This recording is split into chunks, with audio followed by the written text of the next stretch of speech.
Good afternoon viewers, welcome to smart investor. So ఇవాళ April నెల F&O series చివరి రోజు కావడంతో స్టాక్ మార్కెట్లు అమ్మకాలు ఒత్తిడికి లోనవుతున్నాయి. మెటల్, టెక్నాలజీ, ఐటీ కౌంటర్లు సెల్లింగ్ ప్రెషర్ కు లోన్ కావడంతో ఇంట్రాడేలో సెన్సెక్స్ 27,000 దిగువకు పడిపోయింది. నిఫ్టీ ప్రధాన షేర్లలో యాక్సిస్ బ్యాంక్, అలాగే BPCL, Sesa Sterlite, Yes Bank, Tech మహీంద్రాలు లాభాల్లో ఉండగా, అలాగే Bharti Airtel, Tata power, doctor Reddy's, Bajaj auto, ఐడియాలు నష్టాల్లో ట్రేడ్ అవుతున్నాయి. ఇక డాలర్ తో పోలిస్తే రూపాయి విషయానికి వస్తే 32 పైసలు క్షీణించి 63.61 దగ్గర ట్రేడ్ అవుతోంది. ఇక బంగారం, వెండి ధరల్లో కరెక్షన్ కొనసాగుతోంది. ఇవాళ ఎంసీఎక్స్ లో 10 గ్రాముల గోల్డ్ 27,150 రూపాయలు ఉండగా, అలాగే కిలో వెండి ధర 37,400 రూపాయలు పలుకుతోంది. ఇక మిడ్ సెషన్ మార్కెట్స్ పై విశ్లేషణ అందించడానికి ప్రెజెంట్ మనతో పాటు స్టూడియోలో ఉన్నారు సుందర్ రాజా గారు, అలాగే శేషు గారు. సో వారిని అడిగి మిగతా డీటెయిల్స్ తెలుసుకుందాం. హలో సుందర్ గారు అండ్ శేషు గారు, వెల్కమ్ టు స్టూడియో అండి. First of all, so F&O కి రోజు లాస్ట్ డేట్ కాబట్టి ఎలాగా క్లోజ్ అయ్యే ఛాన్స్ ఉందంటారు? ప్రస్తుతం ఎలాగో నష్టాల్లో నడుస్తుంది మార్కెట్ అంతా కూడా. సో దీనిపై మీ విశ్లేషణ ఏంటి? మొన్న ట్యూస్డే రోజు జరిగిన షార్ట్ కవరింగ్ నిన్న కూడా ఎక్స్టెండ్ అయ్యింటే బాగుండేది. నిన్న ఎప్పుడైతే మార్కెట్ బాగా వీక్ గా క్లోజ్ అయిందో, సో మార్కెట్ F&O లో పెద్దగా ఏమి షార్ట్ పొజిషన్స్ లేనుంటుంది. అందుకని ఎక్కువగా షార్ట్ కవరింగ్ కూడా రావట్లేదు. ఓవరాల్ గా market short term trend week గానే ఉంది. ఇవాళ 8,200 పొద్దున అనుకున్న స్థాయిని కొంచెం మార్కెట్ నిలదొక్కోలేకపోయింది. మార్కెట్ దాని కిందే ట్రేడ్ అవడంతో పొద్దుటి నుంచి ఇప్పటి వరకు మార్కెట్ లో ఇంకా ట్రేడింగ్ ఇండికేషన్స్, వీక్నెస్ ఎక్కువ ఇండికేషన్స్ కనిపిస్తున్నాయి. ఇక మార్కెట్ ఇంకా మనం చూడాల్సింది ఏమైనా 3ంటికి క్లోజింగ్ సమయానికి ఏమైనా కొంచెం అనూహ్యంగా పెరిగి ఏదైనా కారణాల వల్ల 8,200 పైన కనుక క్లోజ్ అయిందంటే అప్పుడే మార్కెట్ లో ఒక పాజిటివ్ గా మారింది అనుకోవచ్చు. అలా కాకుండా ఇలాగే ఉందంటే కనుక ఇలాగే ఉండే అవకాశాలు కూడా ఎక్కువ కనిపిస్తున్నాయి. ఇలాగే ఉంటే కనుక వీక్నెస్ నెక్స్ట్ వీక్ బహుశా మండే, ట్యూస్డే, వెడ్నెస్డే లో మార్కెట్ 8,000 స్థాయిని ఒకసారి పరీక్షించే అవకాశం ఉంది. ఈ 8,000 అనేది చాలా major medium term, long term support కాబట్టి వీక్లీ చార్ట్లను, మంత్లీ చార్ట్లు కూడా మేజర్ బాటమ్స్ ఏర్పడింది కాబట్టి మార్కెట్ అక్కడ కొంచెం రికవరీ అయ్యే అవకాశం ఉంది. సో లాంగ్ పొజిషన్స్ అటెంప్ట్ చేయాలి అనుకున్న వాళ్ళు కొంచెం వాయిదా వేసుకుంటే మంచిది. లాంగ్ పొజిషన్స్ ని న్యూట్రల్ గా ఉంటే మంచిది. మార్కెట్ లో ఒక next few days trading days లో ఎప్పుడైతే కనుక స్ట్రాంగ్ కన్సాలిడేషన్, స్ట్రాంగ్ క్లోజింగ్ వస్తే అప్పుడే లాంగ్ పొజిషన్స్ అటెంప్ట్ చేయొచ్చు. ఇక బ్యాంక్ నిఫ్టీ చూస్తే కనుక కొంచెం హై నుంచి కొంచెం స్వల్ప డౌన్ ట్రెండ్ చూస్తున్నాము. అంత వీక్నెస్ కనిపించట్లేదు. లాస్ట్ 1 మంత్ గా చూస్తే కనుక 18,000 స్థాయి దగ్గర మేజర్ సపోర్ట్ కనిపిస్తుంది. బహుశా ఈ నిఫ్టీ కరెక్షన్ లో బ్యాంక్ నిఫ్టీ కూడా 18,000 వరకు వెళ్లే అవకాశం ఉంది. అంటే ఇంచుమించు 200-250 పాయింట్లు ఇంకా డౌన్ సైడ్ రిస్క్ ఉంది. అక్కడ 18,000 దగ్గర 1-2 డేస్ ఏమాత్రం స్టెబిలైజ్ అవుతే కనుక షార్ట్ టర్మ్ కరెక్షన్ పూర్తి అయినట్టు అనుకోవచ్చు. అక్కడ లాంగ్ పొజిషన్ అయితే మనం తీసుకోవచ్చు. ఈ 2-3 రోజులు వచ్చే కరెక్షన్ లో ట్రేడర్స్ కొంచెం ఏ స్టాక్స్ కొంచెం స్ట్రాంగ్ గా ఉన్నాయో ఒకసారి మనం చూసుకొని వాటిలో లాంగ్ పొజిషన్ తీసుకోవచ్చు. మార్కెట్ ఎప్పుడైతే రికవరీ వస్తే కనుక. సో బ్యాంకింగ్ లోను, ఫార్మాలోను కొంచెం వీక్నెస్ కనిపిస్తున్నప్పటికీ రీసెంట్ లో కొంచెం పైనే ఉంది కాబట్టి కొంచెం హయ్యర్ బాటమ్ ప్యాటర్న్ ఫామ్ అవుతున్నట్టుగా కనిపిస్తుంది. So on the whole market weakness మనం చూస్తున్నాము.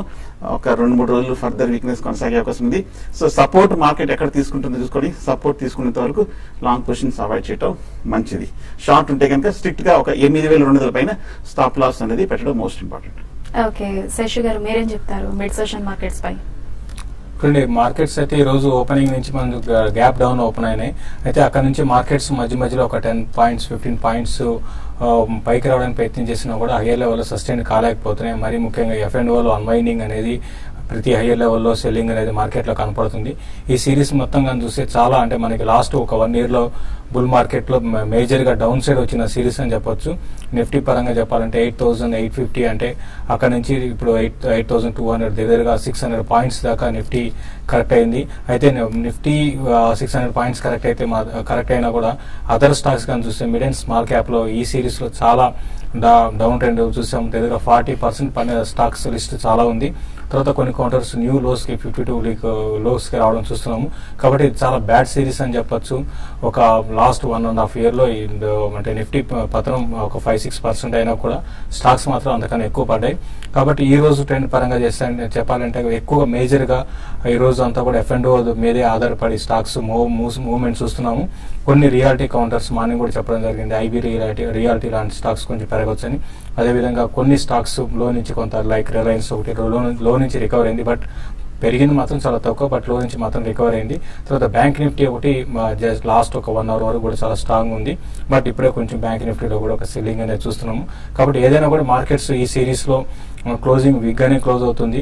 అయితే ఈ సిరీస్ లో అంటే టెక్నికల్ గా చెప్పాలంటే 8,200 పైన ఒకవేళ నిఫ్టీ సస్టైన్ కాలేకపోయినా కూడా నెక్స్ట్ ట్రేడింగ్ సెషన్ లో అంటే న్యూ సిరీస్ లో ఈవెన్ ఒక రోజైనా 1-2 రోజులు 8,200 పైన సస్టైన్ కాగలిగితే మార్కెట్స్ లో ఒక చిన్నపాటి అప్ ట్రెండ్ ఉంటుంది. లేదంటే మాత్రం ఫర్దర్ గా వీక్ 8040 అంటే ఇక్కడ నుంచి ఒక 100-150 పాయింట్స్ దాకా రావడానికి అవకాశం ఉంటుంది. బట్ ఏదైనా కూడా ఇంకా రిజల్ట్స్ ఉన్నాయి. ఈ లోపల 1-2 కంపెనీస్ మంచి రిజల్ట్ అనౌన్స్ చేస్తే మార్కెట్ కొంచెం పుల్ బ్యాక్ ర్యాలీ రావచ్చు. అట్ ద సేమ్ టైం ఈ గ్లోబల్ మార్కెట్స్ కానీ చూస్తే దాదాపు రీసెంట్ గా అన్ని గ్లోబల్ మార్కెట్స్ బాగా 10-15% పెరిగాయి. అయితే ఈ రోజే కొంచెం కరెక్షన్ స్టార్ట్ అయింది. కాబట్టి గ్లోబల్ గా ఈ కరెక్షన్ కానీ కంటిన్యూ అయితే మాత్రం మంది కూడా హై లెవెల్ సస్టైన్ కాలేకపోవచ్చు. దాన్ని దృష్టి పెట్టుకోమంటాను. అయితే కొన్ని స్టాక్స్ మాత్రం బ్యాంకింగ్ లో రికమెండ్ చేస్తాను, అంటే షార్ట్ టర్మ్ కోసం పొజిషన్ తీసుకోమని. లైక్ ఆంధ్ర బ్యాంక్ ఒకటి మంచి రిజల్ట్ అనౌన్స్ చేశారు, కాబట్టి డౌన్ సైడ్ రిస్క్ కూడా పెద్దగా ఉండకపోవచ్చు. దాన్ని పొజిషన్ ట్రేడర్ గా బై చేయమంటాను. అరౌండ్ 85-86 దాకా రావచ్చు, ఒక 10% దాకా పెరగడానికి అవకాశం ఉంది. తర్వాత ఎస్బీఐ కూడా ఇంకా రిజల్ట్ అనౌన్స్ చేయలేదు. కరెంట్ లెవెల్స్ లో అరౌండ్ 260 దగ్గర స్టాప్ లాస్ పెట్టుకుని దాన్ని కూడా 290 దాకా రావడానికి అవకాశం ఉంది. దాన్ని కూడా బై చేసుకోవచ్చు. తర్వాత మార్నింగ్ కూడా చెప్పడం జరిగింది బ్యాంకింగ్ స్టాక్స్ స్ట్రాంగ్ ఉన్నాయి, బ్యాంక్ నిఫ్టీ కూడా స్ట్రాంగ్ ఉండే అవకాశం ఉంది. దాంట్లో కూడా పొజిషన్ తీసుకోమంటాను. తర్వాత నెక్స్ట్ సిరీస్ కి రిలయన్స్ ఫ్యూచర్స్ ని బై చేసుకోమంటాను. డౌన్ సైడ్ రిస్క్ చూసుకుంటే అరౌండ్ 830 ఆ లెవెల్ దాకా రావచ్చు, బట్ అప్ ట్రెండ్ చూసుకుంటే అరౌండ్ 880, 864, 890 దాకా రావడానికి అవకాశం ఉంటుందండి. ఓకే, కొంతమంది ట్రేడర్స్ మీతో మాట్లాడడానికి వెయిట్ చేస్తున్నారు. ఫస్ట్ కాల్ మూర్తి గారు, గుడ్ ఆఫ్టర్నూన్. గుడ్ ఆఫ్టర్నూన్ అండి. గుడ్ ఆఫ్టర్నూన్ శశి గారు. Good afternoon. నా దగ్గర ఇండియన్ బ్యాంక్ 185,200, ఓబీసీ 230 100 ఉన్నాయండి. వీటి నుంచి బయటపడి జిఎస్టీ హౌసింగ్ ఫైనాన్స్ కానీ లేకపోతే ఐసిఐసిఐ బ్యాంక్ కానీ తీసుకోమంటారా, లేకపోతే వీటిని అట్లు పెట్టుకోవచ్చా, రికవర్ అవుతాయా? మీరు చెప్పిన బ్యాంక్స్ ఇప్పుడే మనం చూస్తున్నాం అంటే బ్యాంకింగ్ స్టాక్స్ లో కొంత అప్ ట్రెండ్ అనేది ఇప్పుడే లాస్ట్ ఒక 1 వీక్ నుంచి మనం చూస్తున్నామంటే కొంచెం అంటే మార్కెట్ తో కంపేర్ చేసుకుంటే కొంత అప్ ట్రెండ్ అనేది బ్యాంకింగ్ స్టాక్స్ లో ఉంది. కాబట్టి మీరు ఆల్రెడీ దీంట్లో అమ్మేసి మళ్ళీ జిఎస్టీ హౌసింగ్ ఫైనాన్స్ తీసుకోవాలంటే మంచి నిర్ణయమే. బట్ ఇండియన్ బ్యాంక్ కూడా మీ కరెంట్ లెవెల్స్ నుంచి కొంచెం పెరగడానికి అవకాశం ఉందండి. ఎందుకంటే మరి ఓవర్ సోల్డ్ లో ఉంది. మనం చూస్తే దగ్గరగా 224 నుంచి నాన్ స్టాప్ గా ఈ స్టాక్ పడుతూ వచ్చింది. కాబట్టి ఇక్కడ నుంచి 145-150 రూపీస్ దాకా రావడానికి అవకాశం ఉందండి. కాబట్టి అక్కడికి వచ్చినప్పుడు ఇండియన్ బ్యాంక్ ని మీరు ఎగ్జిట్ అయిపోమంటాను. మీరు అన్నట్టుగా జిఎస్సీ హౌసింగ్ ఫైనాన్స్ లో మీకు బై చేసుకోవడం మంచిది. ప్లస్ ఇంకోటి మనకి నెక్స్ట్ మాన్సూన్ సీజన్ స్టార్ట్ అవుతుంది కాబట్టి నెక్స్ట్ 1 మంత్ లో దానికి అనుగుణంగా అంటే మీరు పొజిషనల్ ట్రేడర్స్ కాబట్టి దానికి అనుగుణంగా కొన్ని స్టాక్స్ అగ్రి బేస్డ్ స్టాక్స్ లో కూడా బై చేసుకోమని చెప్తాను. ఓబీసీ మాత్రం మీరు చెప్పిన ఇండియన్ బ్యాంక్ అన్న ఓబీసీ కొంత స్ట్రాంగ్ ఉంది. ఓబీసీలో మాత్రం పొజిషన్ హోల్డ్ చేయండి. తర్వాత మీరు ఐసిఐసిఐ బ్యాంక్ ఓబీసీ నుంచి ఐసిఐసిఐ బ్యాంక్ షిఫ్ట్ కావాలనుకుంటే కావచ్చు, బట్ ఓబీసీ కూడా కొంచెం ఈ లెవెల్ నుంచి పెరగవచ్చు. ర్యాలీస్ లో ఎగ్జిట్ అయిపోయి ఐసిఐసిఐ బ్యాంక్ ని బై చేసుకోమని చెప్తాను. ఎస్, నెక్స్ట్ ఇంకో కాలర్ సంతోష్ గారు, good afternoon. Good afternoon ma'am. చెప్పండి. సో నేను TVS Motors and Ashok Leyland గురించి తెలుసుకుందాం అనుకుంటున్నా. టీవీఎస్ మోటార్స్ 130 దగ్గర తీసుకున్నాను, అది పెరిగి ఒకటేసారి డౌన్ అయింది కదా, బట్ నేను చేయొచ్చు ఇప్పుడు టీవీఎస్ మోటార్స్. ఓకే, అంటే అలాగే ఇది అశోక్ లేలాండ్ కూడా అదే తగ్గుతుంది కదా, పెరగొచ్చా? ఓకే అండి. టీవీఎస్ మోటార్స్ చూస్తే కనుక ఆ మధ్య 330 రూపాయల నుంచి ఒక హై నుంచి కంటిన్యూస్ గా తగ్గుతూ మన రీసెంట్ సపోర్ట్ అయిన ఒక 220-230 రూపాయల వరకు రావడం జరిగింది. ఈ మధ్య లాస్ట్ 1 వీక్ మార్కెట్ రియాక్షన్ లో కూడా టీవీఎస్ మోటార్స్ కొంచెం స్వల్పంగా కన్సాలిడేషన్ కొంచెం ఒక పాజిటివ్ ధోరణిలో చూస్తున్నాము. కరెంట్ రేట్ అయినా 230 రూపాయల దగ్గర లాంగ్ టర్మ్ సపోర్ట్ ఉంది కాబట్టి ఇక్కడ కొంచెం పాజిటివ్ గా కొంచెం పెరిగే అవకాశాలు కనిపిస్తుంది. పైగా టెక్నికల్ కూడా ఓవర్ సోల్డ్ లో ఉంది, మంచి స్ట్రాంగ్ గా పెర్ఫార్మ్ చేస్తున్న కంపెనీ కూడా. సో ఓవరాల్ గా ఆటోమొబైల్స్ లో నీటిలో కూడా కొంచెం పాజిటివ్ అనేది కాబట్టి ఇక్కడ కరెక్షన్ ఆగి కొంచెం పెరిగే అవకాశం కనిపిస్తుంది. సో ప్రస్తుతానికి అయితే హోల్డ్ చేయండి టీవీఎస్ మోటార్స్ ని. అదే విధంగా అశోక్ లేలాండ్ కూడా మనం చూసాము. ఆ మధ్య కొంచెం లాస్ట్ 1 year గా భారీ ర్యాలీ తర్వాత 75 రూపాయలు టాప్ నుంచి ఈ లాస్ట్ 1 month గా కొంచెం 65-63 రూపాయల వరకు పట్టడం జరిగి ఈ లాస్ట్ 2-3 రోజులు కొంచెం అప్వర్డ్ కి మూవ్మెంట్ కి బ్రేక్అవుట్ కి ప్రయత్నిస్తుంది. కొంచెం స్ట్రెంత్ చూస్తున్నాము లాస్ట్ 2 days. ఈ రెండు స్టాక్స్ లోనూ కొంచెం బయింగ్ సపోర్ట్ కూడా మనం చూస్తున్నాము. సో ర్యాలీ వస్తే కనుక ఈ 2 స్టాక్స్ లో కొంచెం అప్ ట్రెండ్, ఒక short term up trend, medium term up trend పెరిగే అవకాశం కనిపిస్తుంది. ఇక నుంచి పెద్ద డౌన్ సైడ్ రిస్క్ లేదు, షార్ట్ టర్మ్ లో మీరు హోల్డ్ చేయండి. ఎస్, నెక్స్ట్ గుడ్ ఆఫ్టర్నూన్ అండి. చెప్పండి. ఏంటండి? ఓకే, లాంగ్ టైం కోసమా షార్ట్ టైం కోసమా? షార్ట్ టైమా? ఓకే. కానీ రోల్టా ఇండియా అయితే మీకు కరెంట్ లెవెల్స్ లో కన్నా మీరు వెయిట్ చేయడం బెటర్ అనిపిస్తుంది అండి. ఎందుకంటే స్టాక్ రీసెంట్ గా చూస్తే కొంత హై నుంచి 52 వీక్ హై నుంచి బాగా కరెక్ట్ అయింది. తర్వాత కేపీఐటీ కమిన్స్ ఇవన్నీ కూడా ఏంటంటే ఈ మన ఇవన్నీ రిజల్ట్ పరంగా కూడా చూస్తే పెద్దగా ఎంకరేజింగ్ గా లేవండి. కాబట్టి ఏంటంటే వీటిలో కరెక్షన్ అనేది కొంతకాలం రావడానికి అవకాశం ఉంది. టైం బీయింగ్ ఈ ఐటీ సాఫ్ట్వేర్ కంపెనీస్ అన్ని కూడా కొంత వీక్ గా ఉండే అవకాశం ఉంది. పుల్ బ్యాక్ ర్యాలీస్ లో ఏమైనా పొజిషన్స్ ఉంటే ఎగ్జిట్ కావాల్సిందే, కానీ మీరు బై చేసుకోవద్దని అవాయిడ్ చేయమని చెప్తానండి. దీనికన్నా మీరు అదర్ స్టాక్స్ ని సెలెక్ట్ చేసుకోమంటాను. బట్ లాంగ్ టర్మ్ కోసం మాత్రం కేపీఐటీని మీరు బై చేసుకోండి. తర్వాత హెగ్జావేర్ ఒకటి రిజల్ట్ బాగా రాలేదు, బట్ ఇంకా డీప్ కరెక్షన్స్ లో ఎగ్జావేర్ ని మీరు లో లెవెల్లో పిక్ చేసుకోమంటాను. బట్ ఇప్పుడే కాదు, కొంచెం కరెక్షన్ అనేది ఎగ్జావేర్ లో బాగా రావడానికి అవకాశం ఉంటుంది. వచ్చినప్పుడు మీరు ఎగ్జావేర్ తర్వాత కేపీఐటీని మీరు బై చేసుకోవచ్చు. బట్ రోల్టా మాత్రం అవాయిడ్ చేయండి.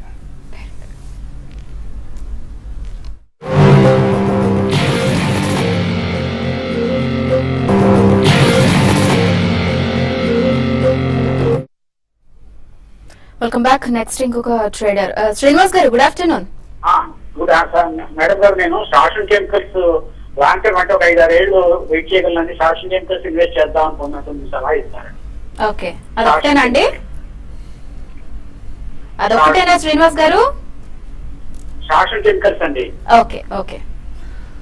శాసన్ ఫార్మా చూస్తే కనుక టెక్నికల్ గా కొంచెం ఈ లాస్ట్ 1 year గా బాగా పెరిగింది. లోవర్ రేట్ లో ఒక 80 రూపాయల నుంచి మధ్య మనం చూసాము. మేజర్ బాటమ్ నుంచి కంటిన్యూస్ గా పెరుగుతూ 350, 360 రూపాయల వరకు పెరిగి ఈ మధ్య కొంచెం last 1 month market extreme reaction లో కొంచెం సెల్లింగ్ ప్రెషర్ తోటి మనం చూసాము ఒక 280 రూపాయల వరకు తగ్గడం.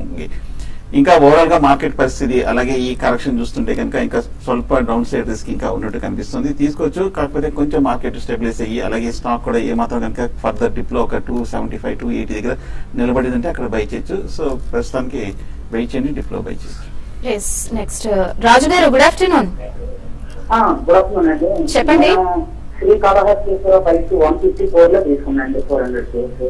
అది దాన్ని ఆ రేట్ లో మెయింటైన్ చేయొచ్చా? దాని రిజల్ట్ ఈ రోజే రిలీజ్ అవుతుంది. దాని గురించి నేను తెలుసుకున్నాను. ఓకే అండి.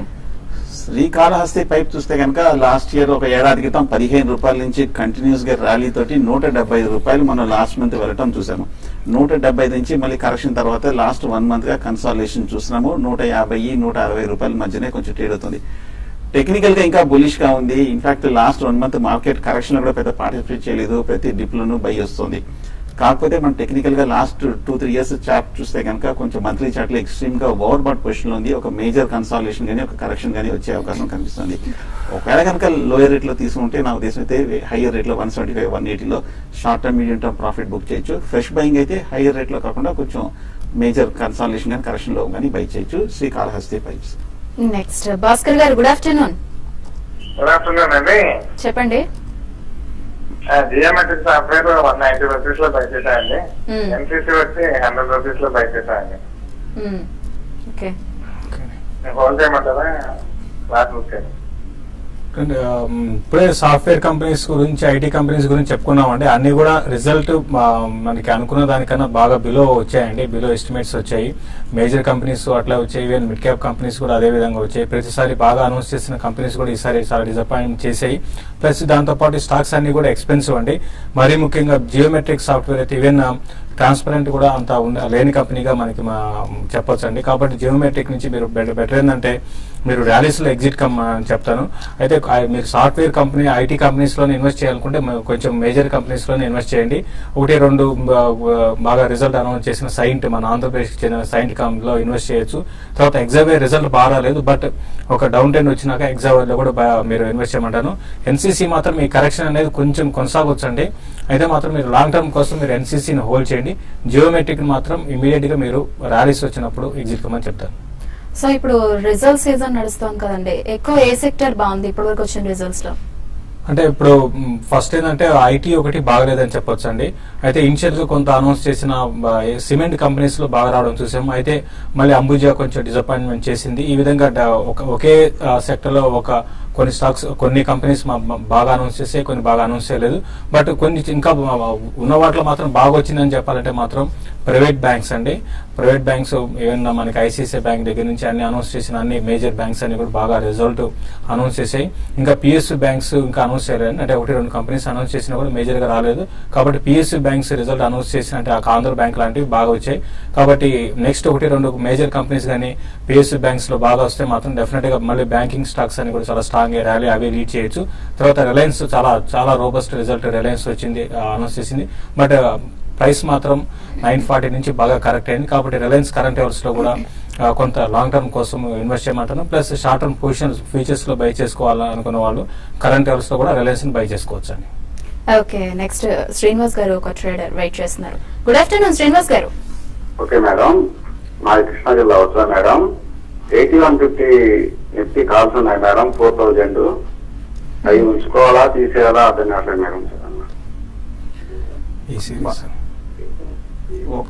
మార్కెట్ లో చూస్తే కనుక ఎక్స్ట్రీమ్ కరెక్షన్ రావడం చూసాము. ఒకవేళ ఈ సిరీస్ అయితే ఇప్పుడు చేసేదేం లేదు, బహుశా మోస్ట్లీ నెక్స్ట్ సిరీస్ అయి ఉంటుంది. నెక్స్ట్ సిరీస్ అన్నా కూడా నా ఉద్దేశం ఎప్పుడు తీసుకున్నారో మీరు తెలియదు. బట్ నెక్స్ట్ సిరీస్ అయితే కనుక ఏమాత్రం నెక్స్ట్ 1 or 2 రీబౌండ్ వస్తే ఎగ్జిట్ అవ్వడం మంచిది. ఎందుకంటే ఒకవేళ మార్కెట్ కొంచెం కరెక్షన్ ఆగి కొంచెం పెరగాలి, ఒక బుల్లిష్ ట్రెండ్ వస్తే తప్ప మీ కాల్ ఆప్షన్ కి ప్రాఫిట్ వచ్చే అవకాశం లేదు.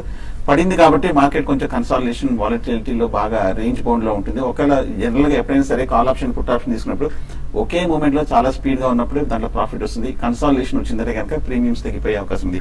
సో మార్కెట్ పడిన తర్వాత నెక్స్ట్ స్టేజ్ కన్సాలిడేషన్ కాబట్టి నా ఉద్దేశం ఏమాత్రం 1 or 2 days లో రీబౌండ్ వచ్చిందంటే కాల్ ఆప్షన్ ఎగ్జిట్ అవడం మంచిది. నెక్స్ట్ కిషోర్ గారు, గుడ్ ఆఫ్టర్నూన్. చెప్పండి, దేని గురించి అండి? Okay, Yes Bank. ఇప్పుడు ఈ ఎస్ బ్యాంక్ మార్కెట్ ఇంత పర్సెంట్ చాలా స్ట్రాంగ్ గా ఉంది కదా, ఈ ప్రజెంట్ ప్రైస్ లో బయటకి ఇచ్చారా కొంతకాలం ఆగమంటారా? ఓకే, ఒకటండి, మీరు చెప్పింది కరెక్ట్ అండి. ఇప్పుడే మనం చెప్పడం జరిగింది ప్రైవేట్ బ్యాంక్స్ రిజల్ట్ అంటే ముందేమని అనుకున్నాం అంటే కొంచెం రిజల్ట్ బ్యాంకింగ్ లో కొంచెం ఎన్పిఎస్ పెరగచ్చు అనుకున్నాం. బట్ రిజల్ట్ పరంగా చూస్తే చాలా వరకు బెటర్ గానే ఇచ్చాయి. దీనికి ముందు ఆల్రెడీ బ్యాంక్స్ అన్ని కూడా కరెక్ట్ అయినాయండి బాగా. బ్యాంక్ నిఫ్టీ ఒక 15% హై నుంచి కరెక్ట్ అయింది. అయితే పార్టిసిపేషన్ అయితే పిఎస్యూ బ్యాంక్స్ నుంచి ఎక్కువ ఉంది, లైక్ పిఎన్బి తర్వాత ఎస్బీఐ లాంటి బాగా హెవీగా కరెక్షన్ లో పార్టిసిపేట్ చేశాయి. బట్ ప్రైవేట్ బ్యాంక్స్ అంత పార్టిసిపేషన్ లేదండి. కాబట్టి మీరు కరెంట్ అవర్స్ లో బై చేసుకోవచ్చు. అంటే మీరు ప్యూర్ ట్రేడర్ అయితే మాత్రం షార్ప్ గా ఎగ్జిట్ అవ్వాలి అనుకుంటే మాత్రం మీరు బై చేసుకోవచ్చు. 820 దగ్గర స్టాప్ లాస్ పెట్టుకొని. అయితే ఒక చిన్న డిప్ చూడండి, ఒక 4 to 5 rupees or 10 rupees dip వచ్చినప్పుడు మీరు బై చేయండి, పిక్ చేసుకోండి.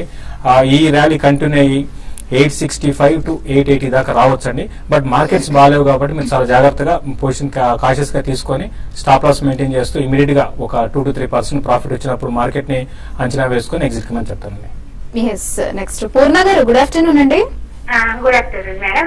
చెప్పన్నానండి, నేను గ్లెన్మార్క్ ఫార్మా 717 లో తీసుకున్నానండి. ఇప్పుడు బాగానే ప్రాఫిట్ లో ఉన్నాను. ఇప్పుడు ప్రాఫిట్ బుక్ చేసుకొని సన్ ఫార్మాకు మారదాం అనుకున్నా. మరి నేను అనుకున్నది కరెక్టా కాదా? అలాగే ఎంసీఎస్ నేను 900 లో కొన్నానండి. అది 1300 దాకా వెళ్తుందన్నారు. 1200 నుంచి మళ్ళీ వాపస్ వెనక్కి వస్తుంది. ఇప్పుడు ప్రాఫిట్ బుక్ చేసుకుని మళ్ళీ 900 కి వచ్చి వెనక్కి కొనమంటారా లేదంటే ఉంచుకోమంటారా? శేషుడు అని చెప్పనండి. నైస్ అండి, చెప్తారు. ఒకటండి, మీరు అడిగిన స్టాక్ విషయానికి వస్తే మీరు గ్లెన్మార్క్ ఫార్మా నుంచి సన్ ఫార్మాకి షిఫ్ట్ కావాలి అన్నారండి. బట్ నా ఉద్దేశం ప్రకారం గ్లెన్మార్క్ లోనే ఉండడం బెటర్ అండి. మీరు చూస్తే రీసెంట్ గా ఈ ఫార్మాలో వచ్చిన అంటే డౌన్ ట్రెండ్ అనేది గ్లెన్మార్క్ లో అంత పెద్ద కనపడలేదు. ప్లస్ ఇంకా డ్యూ ఉందండి పెరగడానికి. ఉన్న వాటిలో అన్ని కూడా ఎక్స్పెన్సివ్. మరి ముఖ్యంగా సన్ ఫార్మా చాలా ఎక్స్పెన్సివ్ గా కనపడుతుంది. ఫండమెంటల్ పరంగా కూడా చెప్పాలంటే రెండు మంచి కంపెనీలే. బట్ మంచి కంపెనీ అయినా కూడా ప్రైస్ అనేది చూసుకోవాలి. మనం ఉన్నదానికన్నా రేట్ ఎక్కువ పెట్టి కొనడం కన్నా గ్లెన్మార్క్ లో ఉండడం మంచిది. ఇంకోటి గ్లెన్మార్క్ ఏంటంటే బాగా మనకి డెర్మటాలజీలో ఇండియాలో టాప్ అనేది ఎదురుగా 45% మార్కెట్ డెర్మటాలజీలో గ్లెన్మార్క్ ఫార్మాకు ఉంది. కాబట్టి ఇది రీసెంట్ గా చూస్తే ఈవెన్ ఓవర్సీస్ ఇన్కమ్ కూడా గ్లెన్మార్క్ బాగా పెరగడం చూసాము. 25 to 30% దాకా పెరుగుతుంది. కాబట్టి మీరు గ్లెన్మార్క్ లోనే ఉండండి. సన్ ఫార్మాన్ అయితే అంటే బై చేయాలనుకుంటే బై చేయండి, కానీ దాంట్లో నుంచి షిఫ్ట్ అయ్యి దీంట్లో బై చేయాల్సిన అవసరం లేదు. తర్వాత ఎంసీఎక్స్ గురించి అడిగారండి. ఎంసీఎక్స్ రీసెంట్ కరెక్షన్ లో కూడా పెద్దగా నేను అనుకోను పెద్దగా పడలేదని అనుకుంటున్నాను. ఎందుకంటే మిగతా అన్ని స్టాక్స్ మిడ్ క్యాప్ లో ఈవెన్ లార్జ్ క్యాప్ లో కూడా హెవీగా కరెక్షన్ చూసాము. మీరు హోల్డ్ చేయండి. ఈసారి మళ్ళీ 1200 రేంజ్ అనేది 1000 నుంచి 1200 దాకా ఉండొచ్చు. మరి డౌన్ సైడ్ చూసుకుంటే అరౌండ్ 980 ఆ లెవెల్ దాకా రావచ్చు, 960 కూడా రావచ్చు. బట్ ఈసారి 1200కి వచ్చినప్పుడు మీరు ప్రాఫిట్ బుక్ చేసుకోమని చెప్తానండి. సో ప్రెసెంట్ అయితే మార్కెట్స్ అయితే నష్టాల్లో నడుస్తున్నాయి. సో ఫైనల్లీ ఎలా క్లోజ్ అయ్యే ఛాన్స్ ఉందంటారు? అండ్ నెక్స్ట్ వీక్ కూడా పెర్ఫార్మెన్స్ ఎలా ఉండే ఛాన్స్ ఉందంటారు? మార్కెట్స్ అయితే ఇప్పుడు కొంచెం లో నుంచి మంచి రికవరీ వచ్చిందంటే నిఫ్టీ దగ్గరగా 40 పాయింట్స్ దాకా రికవరీ చూసాము. మళ్ళీ రిలయన్స్ అనేది కొంచెం లీడ్ చేస్తున్నది. రిలయన్స్ ఇప్పుడే కొంత న్యూ హైస్ కి రావడం కూడా మనకు కనపడుతుంది. అంటే న్యూస్ కి రాలేదు, బట్ డే ట్రేడ్ లాస్ట్ ఒక హాఫ్ అన్ అవర్ హైస్ కి వచ్చింది. కాబట్టి 1-2 ఇండెక్స్ స్టాక్స్ ఈ విధంగా పెరిగితే కొంచెం షార్ట్ కవరింగ్ వచ్చి మార్కెట్స్ క్లోజింగ్ బేసిస్ లో అంటే లాస్ట్ 45 మినిట్స్ డిఫరెంట్ గా ఉంటుందండి. ఎగ్జాక్ట్ గా పెరుగుతుంది లేదా పడుతుందని చెప్పలేము. అన్వైండింగ్, లాంగ్ అన్వైండింగ్ జరుగుతూ షార్ట్ కవరింగ్ రావచ్చు, ఇవన్నీ ఉంటాయి.